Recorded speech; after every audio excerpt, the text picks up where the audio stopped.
Thank you, everyone. Good afternoon, and welcome to this presentation about smart contract security. A little bit about me just before we start. I'm the founder of AppSecIL and the new division of AppSecIL called ChainSecIL. We're doing application-level security, doing penetration testing, code reviews, and training for developers how to write secure code. And lately, we've been doing some work about blockchain security, and that will be the focus for today. And this is what I'm going to share with you today. This is my about 11th time speaking at OWASP. I usually come to OWASP, DEF CON, Black Hat, and these kind of conferences. I'm really happy to be here today and to give this talk. And in general, I hope that you will enjoy this talk and you will take away with you the knowledge about what are contracts and how, of course, we can hack them.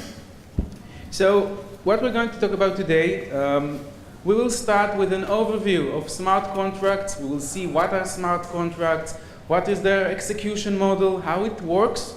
And later on, we will continue with vulnerabilities in smart contracts. We will see code. We're going to have, okay, so let's start from the beginning. We're going to have pieces of code containing vulnerabilities, and we're going to see how people can exploit them. We're going to see real-world exploits and see how people take abuse of those.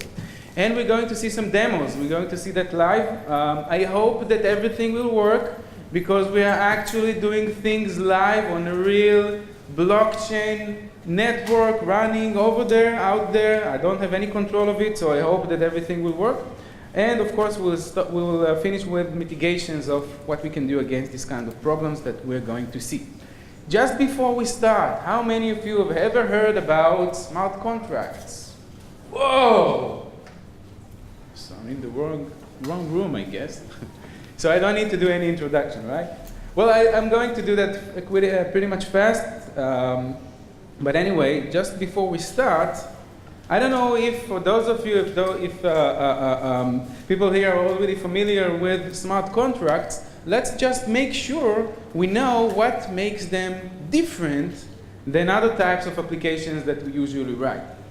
Well, the first thing is that if we compare smart contract code to some other types of code, for example, .NET code, Java code, PHP code, whatever, well, smart contracts usually handle very interesting and very sensitive things like money transfers, like mortgages in which people can take loans and pay them.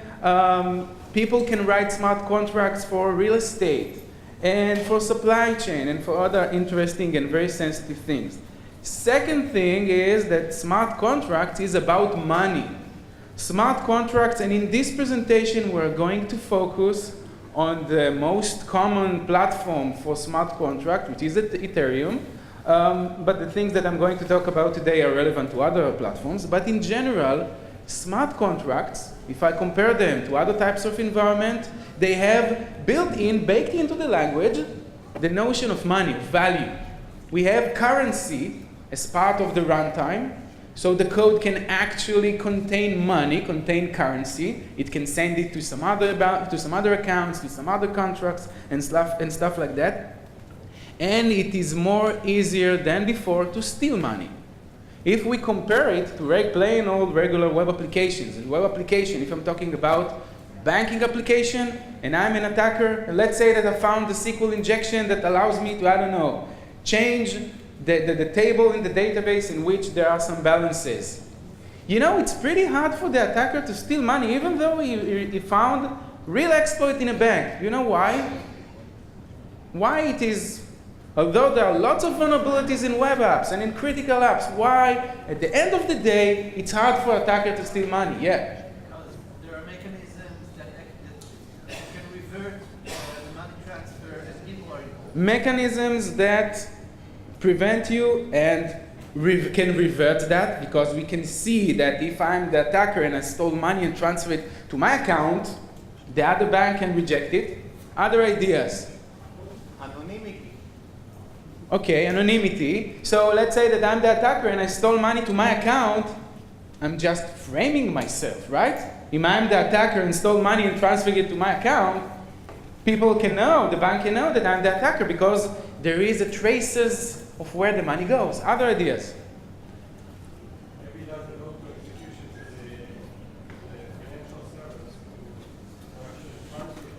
Okay, you say, if I understand correctly, maybe you don't work on the actual production database, and maybe that information is being copied to some other database, and there is a flow of information.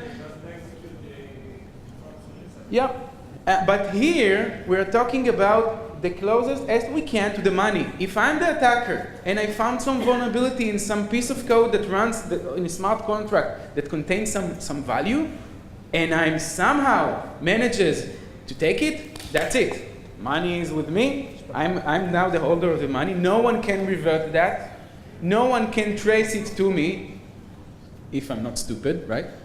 There've been some incidents in which attackers stole money from smart contracts, but then when there was some investigation, people figure out that the people that stole the money, and although the wallet into which he transfers the money was something that cannot be connected to a specific person, they figure out that in the past he did some operations with that account, so it could be connected to that. But anyway, in general, it is something that is easier to do than before. Other reason is that we cannot change the code. Think about it like that. This piece of technology, which handles critical stuff, it has money associated with that, cannot be patched. Is there anyone here as a developer that didn't have any bugs in the code that you wrote? Liar, liar. No, there's no such a thing in this as no one that don't write bugs, right? So we are expected to write a bit code with bugs. This is fine. This is the way that we live. This is the world into which we live here. And in general, think about it like this. You deploy something, and after you deployed it, no way you can go back and change it. Of course, you can redeploy the new code with the modified, with the fixed code, right, with the patches that you want, but it will have different address. It means that your contract, the object that is running, that is out there, will be there forever. You cannot change it, and it's not a bug, it's a feature. This is a part of running code on the platform of blockchain because it is immutable. This is part of the idea of running immutable code. Other things about this technology other things that makes it a bit dangerous is because although it is still under development, there is a very big community developing this platform, but although it is still under development, there are real production applications that handling real money that is out there. So we have production applications running on comme ci, comme ça network, right? Something that is not that stable. And we have also a development language that has very strange quirks, something that we wouldn't expect a solid runtime environment that is doing this kind of thing. And of course, there's a lot of hype in that not all developers that are writing smart contracts are aware of the security vulnerabilities that is out there. And of course, there is another thing that makes it special about this technology. It makes it more dangerous than any other thing, is that the data, the code, and all the transactions, the invocations of methods of money transfer and everything is public, is exposed. You can actually take a look at what's going on from the history of communicating with it and see everything that works. You can see invocation, who sends money, what functions did it invoke, what are the parameters, and so on.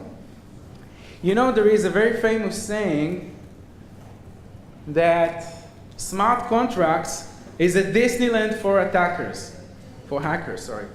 A guy called Martin Swende, I hope I pronounced his name correctly, he coined this term, a Disneyland for hackers. You know, I tried to imagine myself how Disneyland with hackers would look like, and this is what I came up with. Probably if there will be a Disneyland like that, those will be the guys that will walk around over that. But anyway, going back into reality, this is real. Money has been stolen, lots and lots of money. We're talking about millions and millions of dollars, real money, that people are stealing from contracts. because contracts can contain money. Think about it about like a piece of code, like a .NET DLL or Java jar or whatever, that is attached with the wallet. So if you find a bug in it, you can actually exploit it and tell to the wallet, hey, you see that money? Send it to me. I know what I'm doing. Anyway, $150 million stole from this one, from that one, and so on. And in this presentation, we're going to see real experts from those vulnerabilities and see how it happened. So, as I mentioned before, smart contracts are used as a decentralized system for exchanging value. Unlike other first-generation types of blockchain technology like Bitcoin that everyone knows of, well, in Bitcoin, there is only currency associated, and the way in which you can run code is very limited. We are limited to very simple scripting language. But in Ethereum and other types of smart contracts, we are talking about a Turing-complete language. Basically, we can do whatever we want with that language. And in that language, we can implement very interesting things. And in general, the idea is that you don't need a middleman. You don't need any server side that runs the code. The idea is that someone deploys the code is doing something. It is called smart contract because it contains logic, the rules of what the code should be doing. Those that communicate with the smart contract, they see the contract, they see what it is doing, and we don't have any server side. Everything runs on the blockchain. So in general, if we compare traditional runtime environment, we have, let's say, a browser, web communicating with a website. We have the server side. This is the REST API, or whatever whatever the server side is running. And we have the storage level, which is usually the database. In blockchain, smart contracts, we have, again, the user application. From the user point of view, it's the same application. It doesn't really care that it runs on the blockchain. It has, again, the UI, buttons, and stuff like that. But instead of communicating with server side, this particular server side, he is communicating with the smart contract that is stored on the blockchain. There is no one single point of failure. There is no one authority that says what it is going to have. Once you deploy it, that's it. This is how it's going to work, and you cannot shut it down. As long as there are some nodes out there, it's going to be running, and it's going to be there so that everyone can communicate with it. And the idea is that when we are talking about the code, well, we can think about the blockchain as blocks, a list of blocks, and whenever we are talking about a transition in which we are changing one state to another, we're talking about that transition, change something from one state to the other until infinity. So this is an example of a code of how it looks like. Code that is written in Solidity, which is the language of running Ethereum. So we have code. Code is very similar to JavaScript. We are talking about code in which we can do things like we're used to. This is a high-level language. We're talking about classes, object-oriented, and stuff like that. We have functions. We have variables that maintain the state. And we have this, up until now, this is something that we're familiar with. But there are some new things like balance.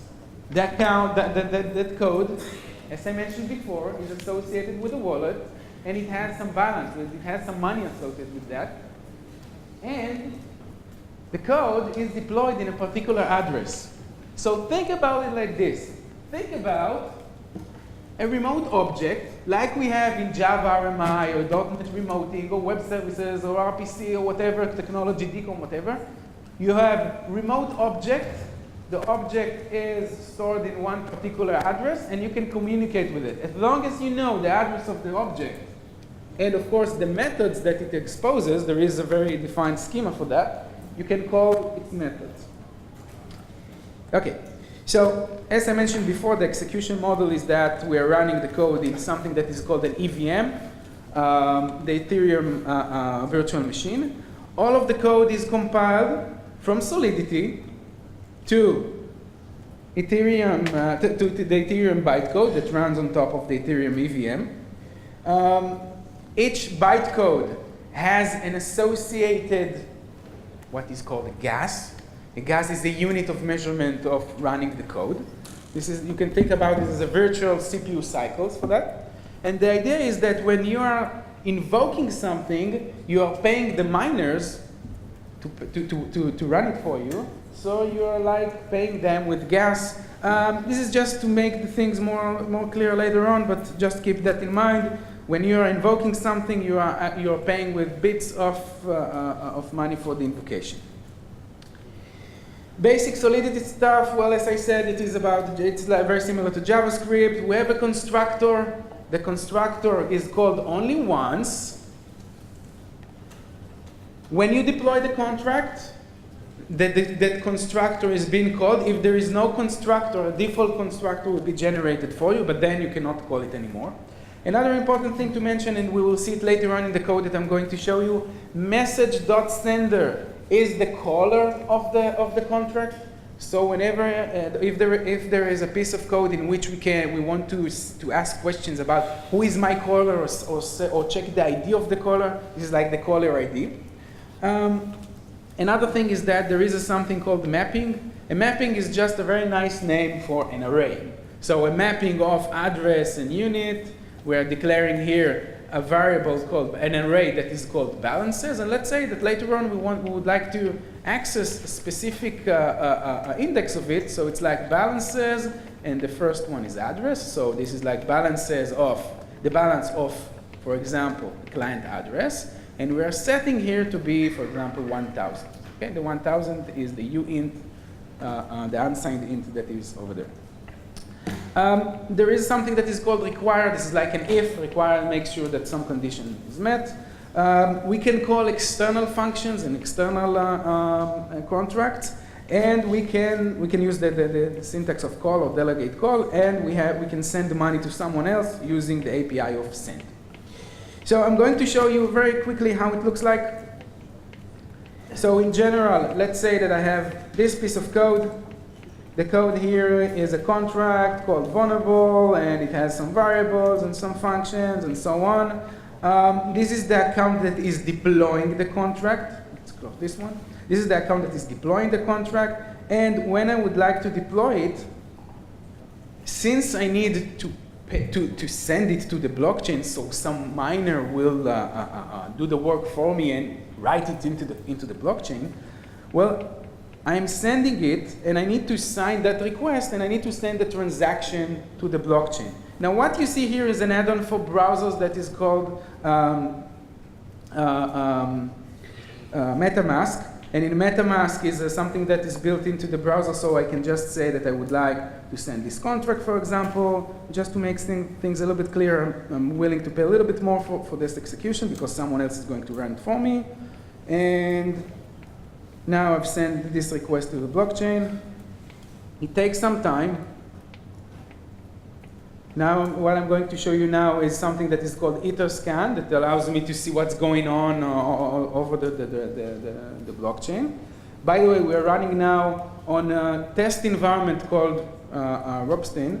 But anyway, it tells me that I can see from here that this account sent this request to that account. Oops, it's not the thing that I would like to see here. Let's go back again. Okay. So it tells me all the information that I would like that I see. I can see all the things that is going on, and we will get back into that later on. But in general, when I'm deploying the contract, I can just later on go back to the contract that I've deployed. Go back to here. The contract, which is called vulnerable, this is the name of the class, was deployed to this address. And we can invoke those functions. We can invoke them directly from here. For example, get balance, and it tells me that it's 0. That's to pay, and it's 1,000, and so on. And of course, I can communicate with those functions, and we will see that later on how we can interact with that. Okay, let's talk about the common vulnerabilities and the reason why we're here today. So let's start with the basics one. Well, I'm sure, pretty much sure that most of you have heard about overflow and underflow. How many of you have ever heard of overflow? I guess. Well, overflow, as we know, is when you're talking about a type, some type, in which you're adding more than what it can hold. And of course, if we are talking about something that is unsigned, we're talking about something that is on the maximum, adding 1 to it, you're getting back 0. And of course, if it's signed, then you're getting the least, you will get the negative value of that. And again, we have this also in solidity. But the problem is that when we are talking about overflow and underflow, combining this with money, it's a bad idea. Think about this like that. And by the way, for those of you that did our challenge, code is quite similar to that. Do you know what is the vulnerability in this code? Well, it's integer overflow, right? But where is the vulnerability?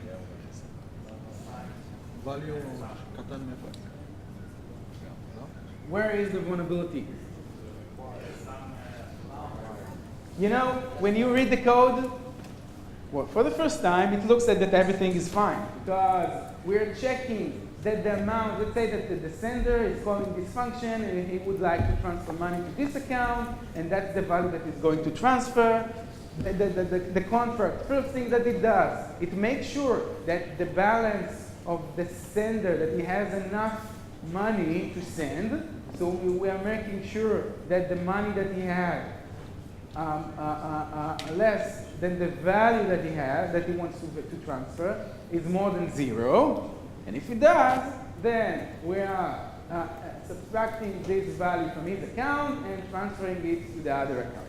But the problem is in here, because when we make sure that he has enough money, we are forgetting that since this is a uint, right, an unsigned int, and this is an unsigned int, what happens to this whole to this whole check that we want to make sure?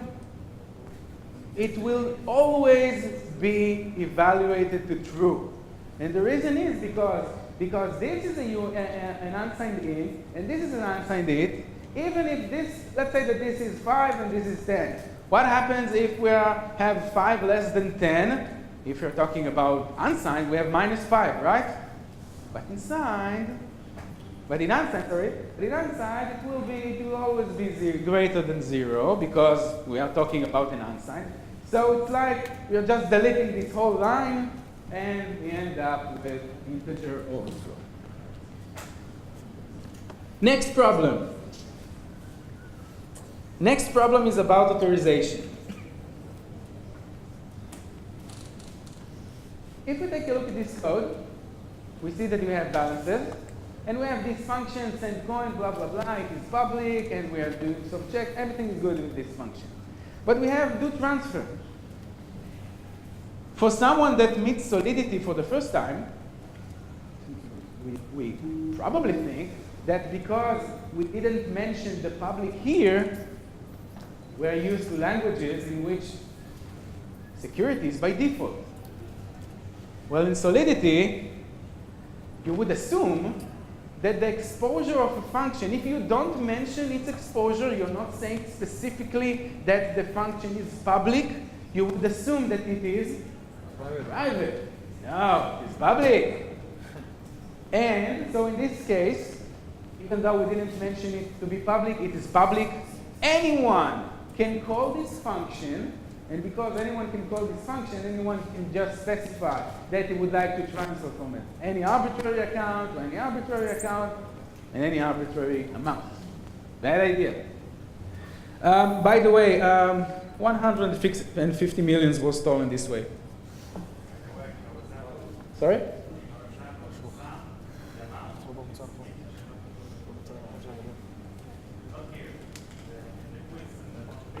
Yes, it was uint.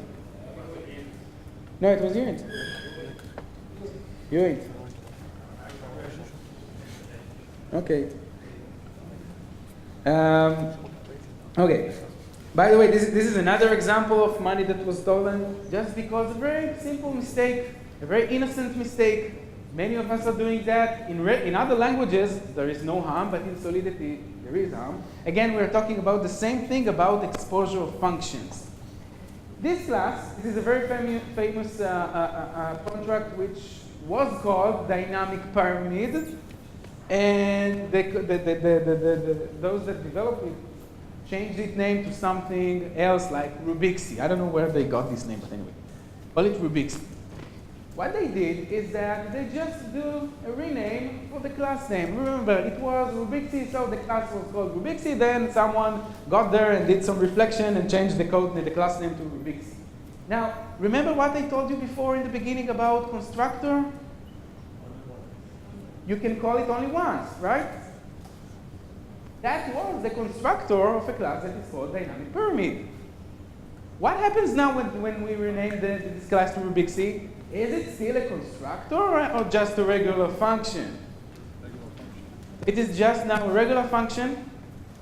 Since it is now a regular function, when it was a constructor, the assumption was that in the constructor that is called only once, you can specify that the owner of this class, of this contract, is the one that created this contract. Now, anyone can call this function because it is exposed. Remember, if you don't specify public, anyone can call it, and now anyone can just specify himself as the owner of this class. Bad idea, just because we renamed the name of the contract. Okay. Other thing that is special in smart contract is that we have exposed data.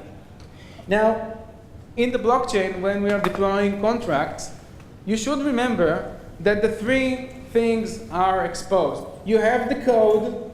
Anyone can look at the code. Well, even though it's not clear text like we used to have when we do a code review, it is still something that you can decompile. You have all the variable values stored on the blockchain. So you can take a look at values and take a look at variables that you might think that are sensitive and no one can access them. And you look at the history of the variable values. For example, take a look at this one. Secret password. Let's say that you have a value, a variable that is called secret password. Since it is stored on the blockchain, it doesn't really matter that it is declared as private. The private and public and the rest of the visibility of a function is just for object-oriented to specify if a class that inherits another class can access it. But anyone can look at values for example, this password. So it means that you cannot do encryption. Where would you store the encryption key, right?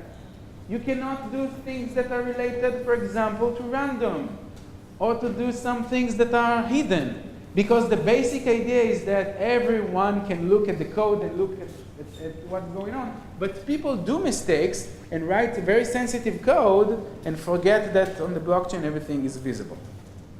Okay. Next vulnerability is one of my favorites, and we're going to see a demo for that, and it is called reentrancy. How many of you guys have heard about reentrancy? Okay. In reentrancy, this is something very cool. You wouldn't believe that it happened in the beginning, but when you see it in action, it looks very cool. By the way, $80 million was stolen from that, but anyway, small money. The idea is that. And let me just explain a little bit about how things are working in Ethereum. So let's say that I have a vulnerable contract in here. The vulnerable contract has balances. But by the way, this is a very simplified code for the real attack that happened on the DAO. That was the name of the contract that was hacked. But anyway, vulnerable had a variable called balances, containing balances for all the users. It has a function called payable, in which we set all the values of the balances of the users. But the vulnerable function was this function, the draw, in which a user, the caller, which is the message sender, is able to send money that the contract have about him, right? Let's say that the contract maintains a balance for that user, so the user can withdraw money from his account. Please remember, he cannot forge his identity. There is no user ID spoofing here. Message sender will always be the caller. This is an assumption. So the caller is saying, I would like to send to me, this is what the meaning of this one, I would like to send my own money that is saved in balances, okay, to my own account. Now, in general, this kind of code would work. But you know what the problem is that if I'm just a regular account and someone sends money to me, well, it will enter into my balance. But I can do some extra code when think about it like a fallback or something like that, when money is received on my account. I can create a fallback account and make it payable so that people can send me money. This is how it works when someone sends me money. But the interesting thing is that I can do a very devious trick here. Whenever money is received in my account, and let's see what happens in here. This is the contract of an attacker. This is the one that the money is being sent to, right? Whenever money is being sent to the attacker, see what the attacker is doing. The attacker is calling the same function, the withdraw function. That's the function that sends him money, right? So what happens in here is this thing. Attacker calls withdraw. Attacker is a smart contract. An attacker can be a human and can be another contract, okay? Attacker calls this contract, calls withdraw, but then withdraw sends money to him. This is the function that receives money.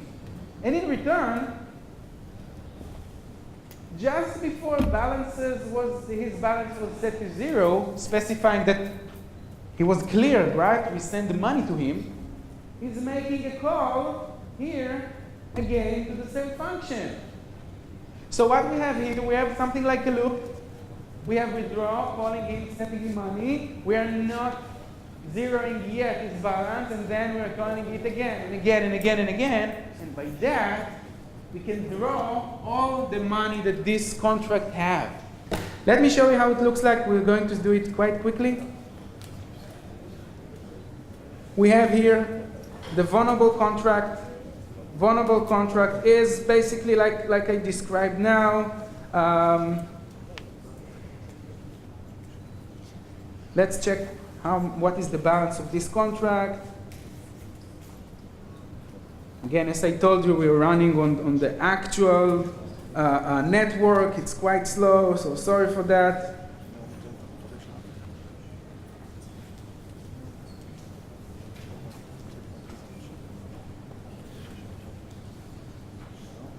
Oh, sorry, that's not the contract that I wanted. I wanted this one. So that's to pay. Let's say this is, by the way, this is 1 ether. 1 ether is like 10000, 18 zeros, right? So anyway, let's say that the debt to pay is 1 ether, and the balance that the whole account has is 10 ether. Now, let's say that if someone calls me, the caller, let's say that I need to pay him the debt, which is 1 ether. That's the big number that you see here, right? But instead of sending him only 1, we are going to call him again and again and again and again and again up until it wouldn't have any more balance. So that would be the code of the attacker. That's exactly what the attacker is going to do. We are setting here the address of the victim, and we are doing here a count. And just to have it to be more to be realistic, I'm just specifying that the counter would stop after 10 attempts.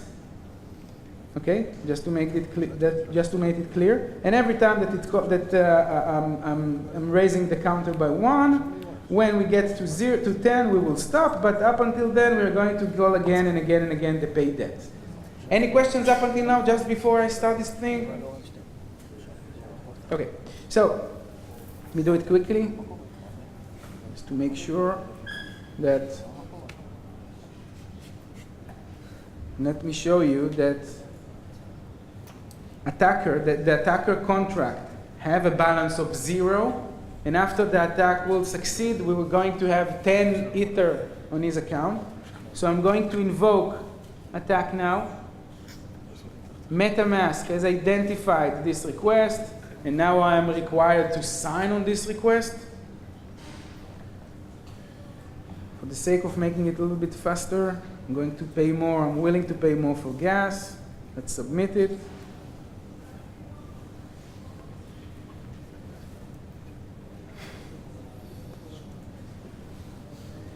So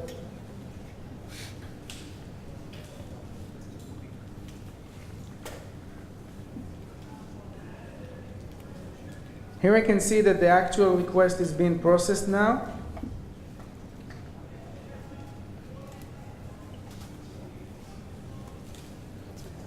Let's do a refresh. Yay, it's been processed. It was sent from my attacker account to this contract. As I can see here, I invoked the function of attack. And if I will check now my balance, the balance of this account, I would see that balance is now 10 Ether. And you know, the more interesting thing is to see, to take a look at the request itself, the transaction. So let's take a look at the internal transaction. We actually see here that there is something like a recursive call. Instead of doing just 1 cent, there was some 10 cents that was performed here. And of course, the last thing that I would see, my account as the attacker, I have the contract account and I have my own account. Usually, as a process in which the attacker steals money, he would set up a malicious account for his malicious smart contract, and he has his own account that's for his usage. Usually what we'll probably do, he will steal money from that account, send it to his smart contract, and from that smart contract, he will send it to his own account. So this is what I'm going to show you now. Sorry? You can add more, but in general, that's the minimum. But that is sufficient because we're assuming that the attacker is not stupid enough to open it in his own name. So if the bad guy account has only 1.6 Ether, now the last step that the attacker needs to do is withdraw this the money from this smart contract. And the last step that we're going to show you to see here is how we can just send a transaction in which we are requiring the money to be sent to us, and we will see in a couple of seconds that the 1.6 is erased, and we should have 10 more Ether just when the transaction will be processed by some miner out there.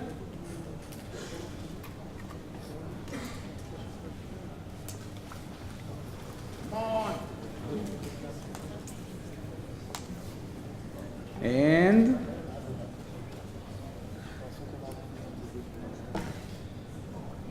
here you go, 11.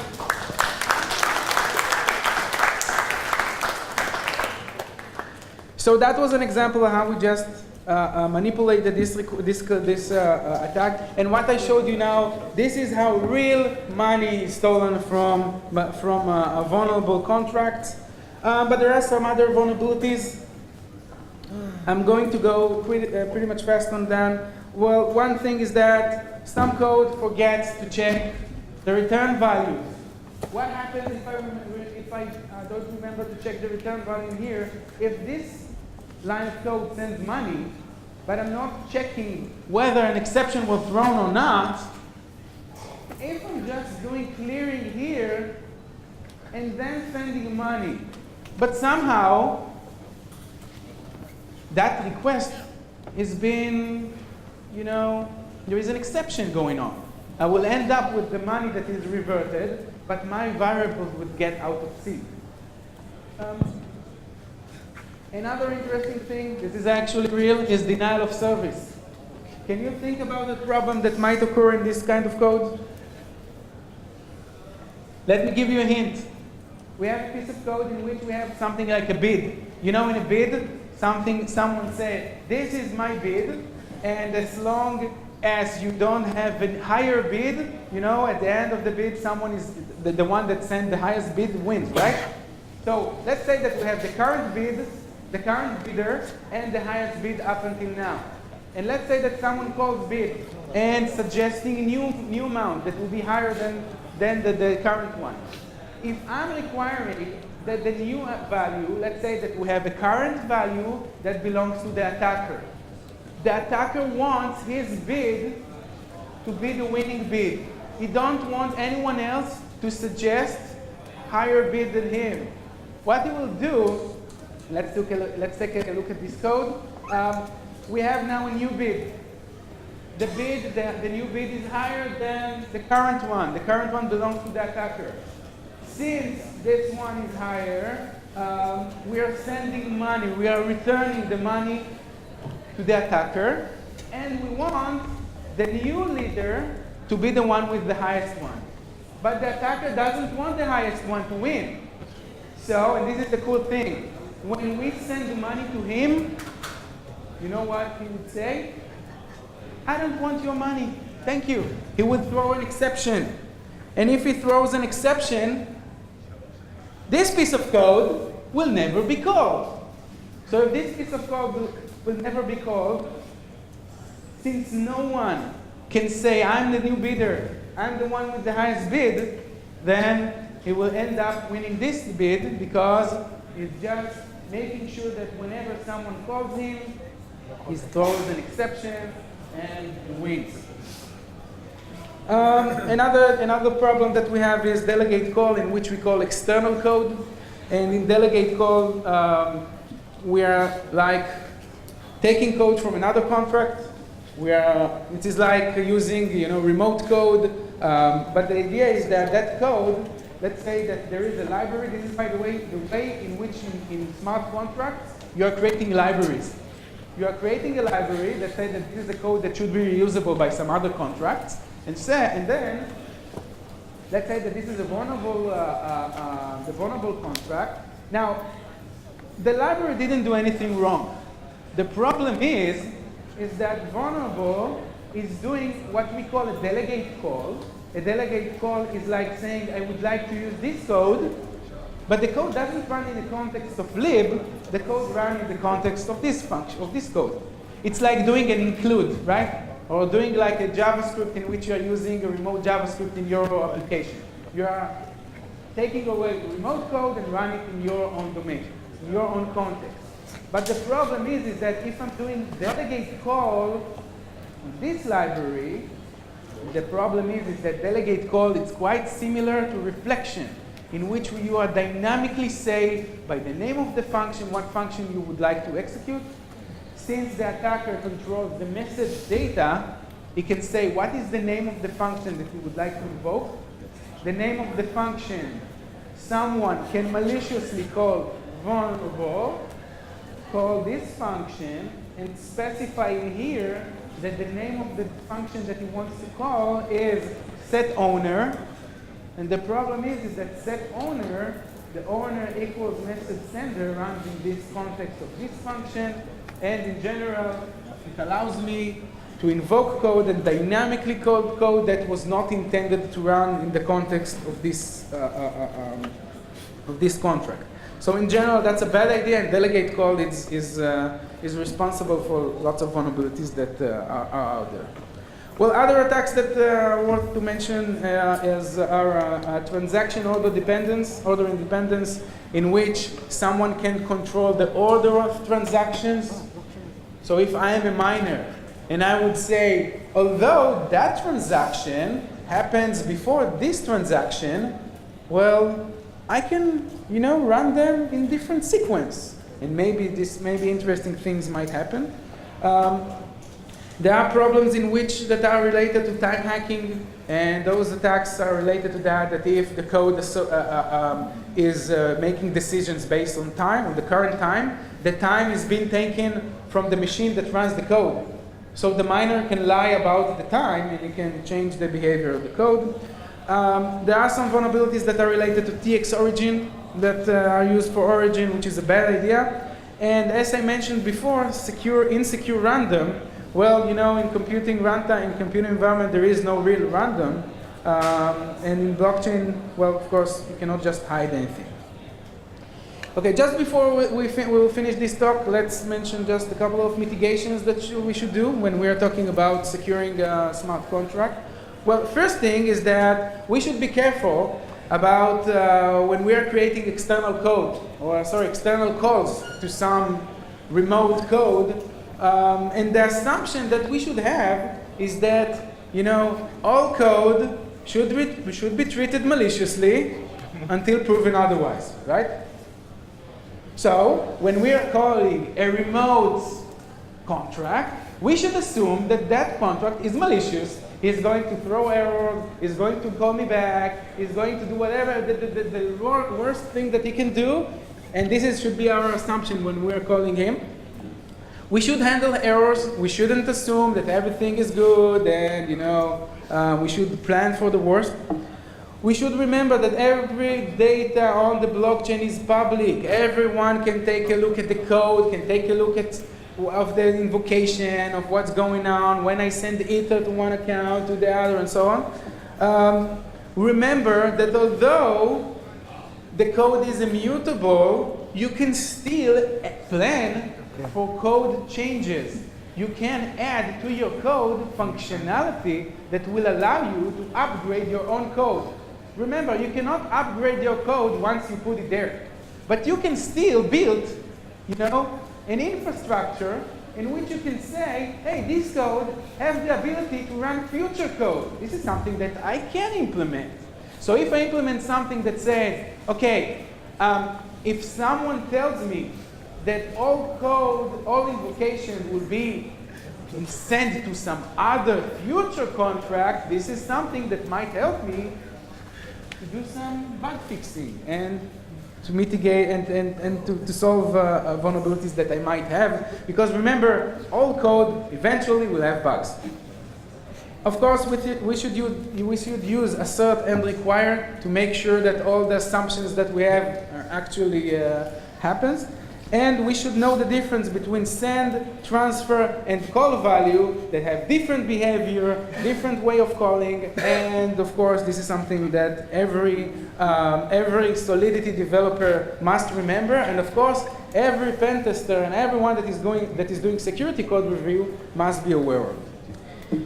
There are some tools for testing of smart contracts. Of course, this talk was quite basic, and I didn't get too much deep into this area, but maybe in future talks I will get into more about hacking and dynamic analysis and stuff like that. But please remember that there are tools for static analysis, dynamic analysis, building graphs of call flow, and so on. And in general, when we are summarizing this talk, we talked about the execution model. Remember, we are not talking about the server side, my server side that is running my own code. We're talking about code that is sent to the blockchain. Other computers are running it. I don't have any control of it anymore. There are new classes of vulnerabilities. We are not talking about the plain old SQL injection and command injection, but we're talking about new classes of vulnerabilities. As I mentioned, reentrancy, delegate call, and stuff like that. And of course, as I said, you should remember to write secure code even more than before, because smart contract code is more dangerous than plain old code, because, well, you can do other bad things that you wouldn't be able to do in traditional code. Any questions besides of this question?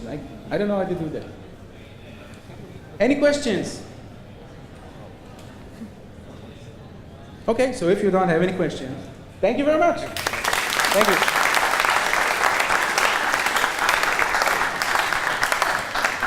Thank you, Erez. This is your presenter give. Oh, thank you.